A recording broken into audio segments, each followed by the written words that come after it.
Starting a YouTube channel sounds exciting until you actually do it. Because the moment you upload your first video, reality hits. No views, no comments, no subscribers, just silence. And that's where most people stop. Not because they're bad creators, but because they expected fast results in a place that moves slowly at the start. YouTube looks simple from the outside. You record, upload, and wait for success. But behind every growing channel is something most people don't see. Trial, error, and a lot of videos that didn't perform. The truth is, your first videos are not supposed to blow up. They're supposed to teach you. And in this video, I want to share 9 simple lessons that I wish someone told me before starting YouTube.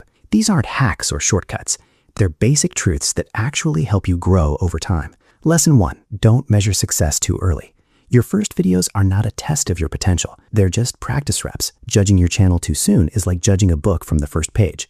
Lesson 2, your first goal is not views, it's improvement. Every video should be slightly better than the last. Better audio, better storytelling, better idea, better structure. That's real growth. Lesson 3, stop comparing yourself to big creators. You're not competing with someone who has 1 million subscribers. You're competing with your last upload.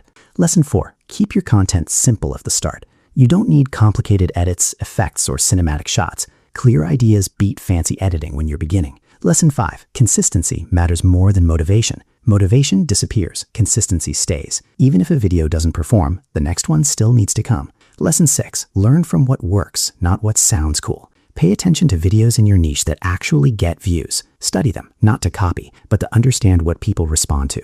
Lesson 7, don't try to be perfect. Perfection slows you down. Most early videos feel awkward. That's normal. If you wait for perfect, you'll never upload. Lesson 8, your audience will come later. At the beginning, you were basically talking to an empty room. That's part of the process. If you keep showing up, the room slowly fills. Lesson 9, treat every video like data. One video tells you what works, another shows what doesn't. Over time, you start seeing patterns, and that's where growth begins. Here's the real truth. Most people quit YouTube not because they failed, but because they expected instant results from something that takes time. The creators who grow are not the most talented. They're the ones who keep going after the first few quiet videos. So don't overthink your start. Just upload, learn, improve, and repeat. That's how every successful channel actually begins.